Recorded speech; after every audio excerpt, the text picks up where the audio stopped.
Welcome to episode 3 of Learn or Lose XDefiant, where I'll give you quick, concise tips on every aspect of this game. Today's topic, the cleaners. So let's get to it. When it comes to pure damage and area denial, cleaners might be a player's best choice.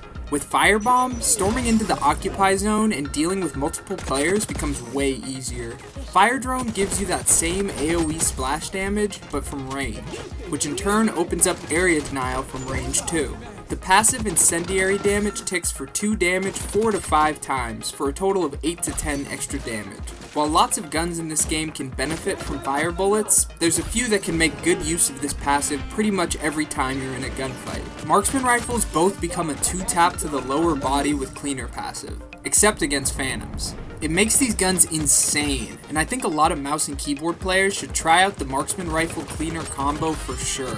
This combo turns the marksman rifles into cannons and will really reward mouse and keyboard players, any players really, for their precision and micro adjustments. If you've seen any of my shorts, you know I'm a huge fan of the Deagle, and the cleaners passive pairs really well with this thing. I always use cleaners when I feel like doing some Deagle only gameplay. Cleaner passive will also lower your effective damage range, so keep that in mind if you're trying to build for a specific damage break, especially with the SMGs. For the guns that really take advantage of the passive, like marksman rifles, it's definitely worth it. The consistent 2-shot kill far outweighs this range nerf. When it comes to faction abilities, the Firebomb is an insane offensive tool. If you can get into objectives and pop it, there's not much the enemy can do at that point. It's a great entry tool to get the ball rolling for your team against the enemy in a fortified position. If your team's defending, a well-timed firebomb on the enemy while they try to push in is obviously very tough to deal with. The fire drone is a much less aggressive alternative to firebomb, and while I thought it was kinda weak when I first tried it out, I've gotten more comfortable with it and have definitely grown to appreciate it a bit more. The range is actually insane, and using it from high to low ground seems to be a big strength too. Getting kills with the fire drone is all about hitting the explosion at the end.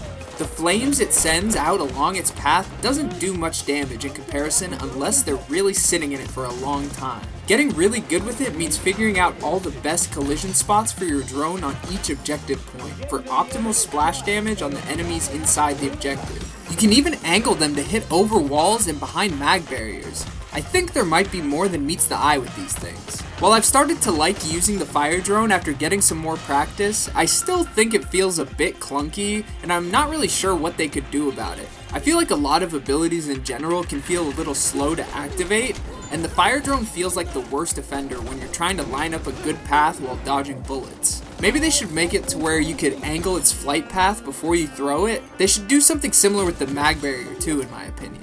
The Purifier is so fun when you can get it going in the right positions, but that's easier said than done a lot of the times. That's why you gotta work off information in your teammates' abilities, like intel suit, mag barriers, stuff like that.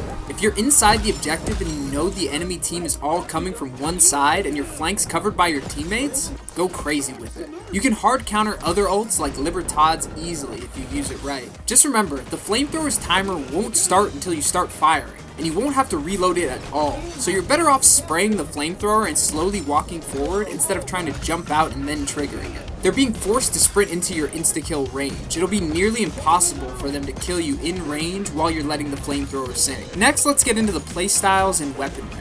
When it comes to the entry role, any SMG or shotgun will work, but I've been liking the P90 a lot for this playstyle in pubs. The high rate of fire melts up close, but it also feels like it's got some decent range to it too. The Vector pairs well with this too, but really any SMG gets the job done. The damage drop off from the cleaner passive really hurts the shotguns, but Firebomb plus shotgun makes you unguardable in the close range.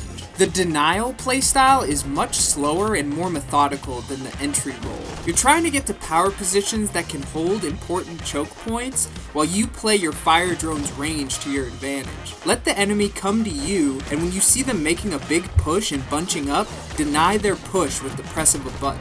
Even if you don't kill them, you force them to think of something else to do. Usually when a player's forced to adapt on the fly, in that moment, they're a lot easier to kill. They're trying to figure out where to go and where to shoot now, and you're just sending spicy meatballs their way. A lot of ways to counter cleaners comes down to positioning, reaction speed, and passive soft counters like the Libertad's passive, which is gonna insta-regen your health to counter that burn damage for you and your teammates too, if you can stay close enough to them in that moment. Another counter is the Phantom faction. The bonus 20 base health puts you above the damage breaks they're going for a lot of the time. Distance is also a cleaner's worst counter, both for the Firebomb and the Flamethrower. If you're playing inside an objective and you're worried about the Firebomb, just make sure you're not playing in a spot that allows the cleaner to just run in quickly and insta-pop Firebomb on you. Make him have to close the gap between you and him once he makes it inside the objective. The fire drone is definitely dodgeable if you can pick up on the sound cue soon enough, and the damage reduction from avoiding the center of the splash damage is usually the difference between life and death. The Flamethrower has really loud audio cues when nearby that should have you running away when you hear it. It's near impossible to beat head-to-head when within range, but proper spacing can counter it entirely. Shooting him in the back is an obvious but underrated strategy. If he's chasing someone else, you've got a pretty big jump on him if you can hit your shots, especially headshots, while out of his line of sight. Cleaners are sick, man. The passive, Firebomb, Flamethrower, they're all really fun to use. I definitely recommend all you guys keep trying out and learning every faction in the game, so you can really expand your playstyles and pull off whatever counterplay your team may need in the moment. Thanks for watching episode 3 of Learn or Lose XDefiant. We're so close to 200 subscribers. We had the mayor of Chunktown come in and subscribe just this week. So shout out Chunktown and its wonderful mayor. And if you want a shout out at the end of the next video, subscribe and drop your sub number in the comments down below. And check out my other videos. I'm also streaming on Twitch starting around noon PST until 6. Every day except Monday and Tuesday. The link's in the description. So come say what's up.